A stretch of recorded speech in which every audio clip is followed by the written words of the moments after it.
My dad's a trumpet player. He was in the San Francisco Symphony like 49 years, so ever since I was really young. And if he had his way, I would be a timpanist in an orchestra somewhere, but because of him, I did a lot of orchestral things and played in the San Francisco Symphony Youth Orchestra, which was amazing. And I remember with Counting Crows, we did this concert with the symphony in LA, and the whole band was freaking out because they'd never played in front of a conductor before, and just reading the charts. I remember walking in the rehearsal and I see the guitar player sitting on the floor with his chart just kind of spread out and this like confused look on his face. And the first thing I did, I walked in and I noticed he had it upside down, so I sort of turned it around. But having that experience, and you never think you're gonna come up with something like this playing in a rock band, but because I'd done all those years of orchestra, it was easy for me to slip right in. Hanging around this town on a corner. I've been bumming around this old town so long. Hanging around this town on a corner. I've been bumming around this old town for way too long. Will everybody get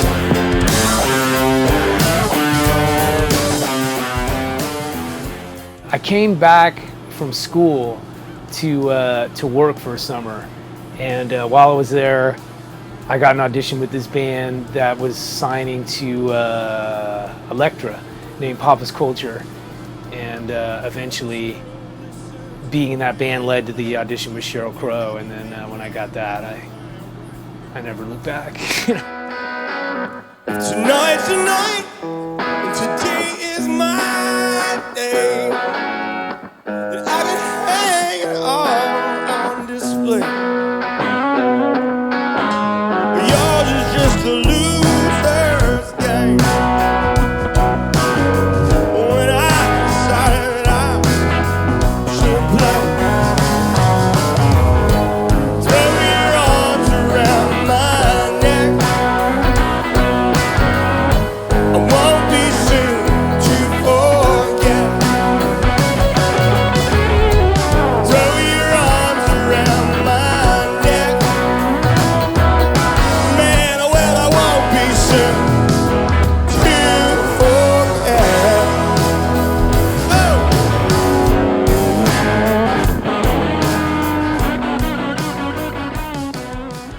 When I got the call, I had a session booked that week, and I only had like always these things come up. You never have like a ton of time to prepare, and the way I look at it, like those gigs only come up once in a while, maybe even once in a lifetime. So the session, even though it was a good session, those come and go.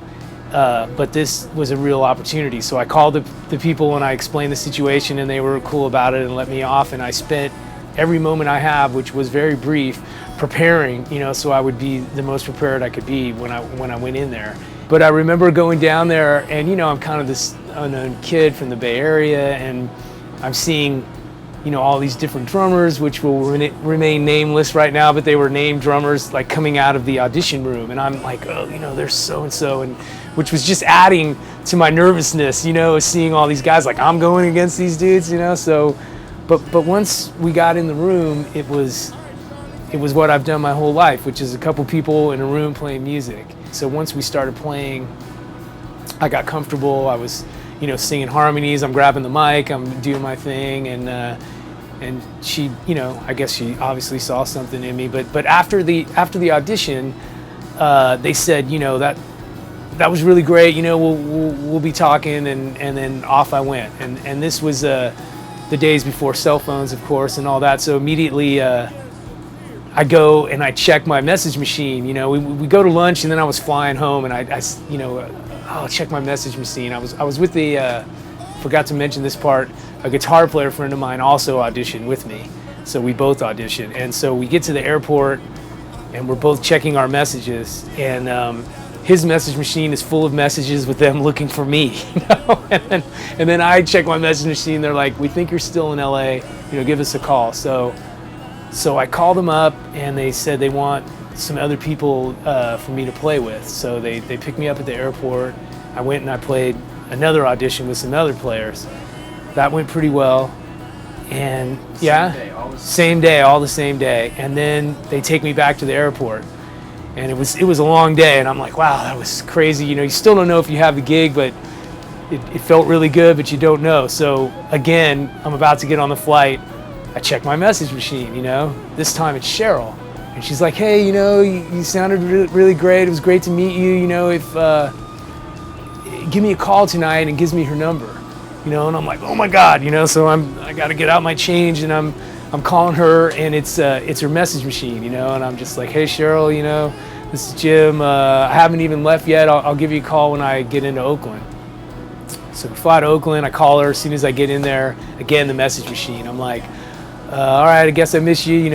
Call me anytime, and that's like a Friday or a Thursday, and then the whole weekend goes by, and nothing. I don't hear anything, and I'm freaking out, and I can't eat, I can't sleep. I mean, I'm just a basket case, and I'm calling all my friends like, what do I do? I think I might have the gig, but I'm not sure. And they said that, just hang out, wait for her to call you, So finally they said, if she doesn't call by Monday, call the management, and say, don't say you just say that you're doing some other gigs, so you just wanted to see what was going on. So I call all coy, like, hey, I'm just checking in, because I thought, I don't know what's going on, if I have the gig or not. I have a few other things going on.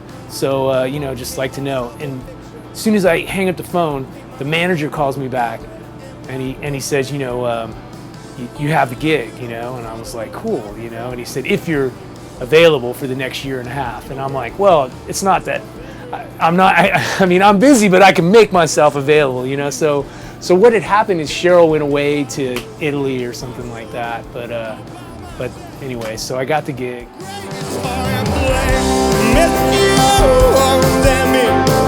Look into the future. See all the beautiful women looking at you. I don't think so. Looking at me in the spotlight. Got myself ready to come. Would everybody love me? I'll never be lonely. I think the Dixie Chick thing came about on the Lilith Fair tour. They came out and did some shows, and they would sit in with us, and I always noticed kind of a good rapport with the singer Natalie, and she'd always be turning around and we'd be rocking out, and at the end of the night everyone would play, and I would be playing drums, and they called me when we were off tour. The management called me and asked if I could recommend somebody. The chicks love your playing, they want to know if you could recommend somebody. And I was like, yeah, I recommend myself, beware of cheap imitations. And they were kind of like, well, the girls would love that, but they wouldn't want to step on Cheryl's toes. And I was like, she was taking a break and we were off retainer, and I'm like, step on anybody's toes, I need a gig. So I kind of explained the situation to them, and they were like, cool. So what I thought I should do, and what I did, was as soon as we got off the phone, I called Sheryl and I told her, what had come up, and what she thought, and she was totally cool about it. She said, we're on a break right now, and I think that would be a really great gig for you to do. And we got off the phone, and then Sheryl called Natalie and kind of gave her blessing, and then we were off and running. And she didn't have to do that, it was super cool. And to move ahead now to Counting Crows, the same kind of thing came up where I only auditioned for them because it was an opportunity to be a band member. And then when I got the gig, I still wasn't sure, do I really want to leave Sheryl for this gig? You don't know what you're getting into. And so again, I did the same thing. I went straight to her and I said, look, I wouldn't even consider this if it wasn't to be a band member, but it is, and I don't know what to do, but it's definitely an opportunity. And again, we were at a point where we were laying low at that time. So she said, the Counting Crows had a European and an Australian tour booked. And she said, do those tours. If you come back and you don't like the gig, you still have your gig. Everything will be the same, which is, so I got to go out and do Counting Crows with Sheryl Crow to fall back on. Get your money back at the door. Omaha, it's somewhere in middle America. Right heart that matters, 'cause it's the heart that matters more. Hey man, Dan, won't you get your money back at the door?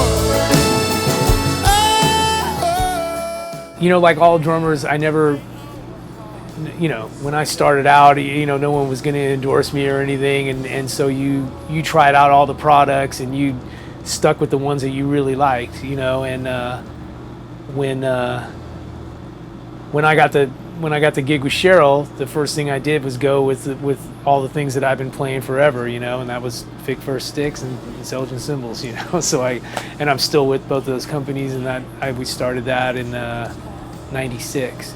But I'd always played the sticks, and you know, Vic with the classical background, you know, played the timpani mallets, and everything holds up well. I love the maple. The SD9 is what I use mostly live, and it's got some bulk to it, but it's still not too heavy.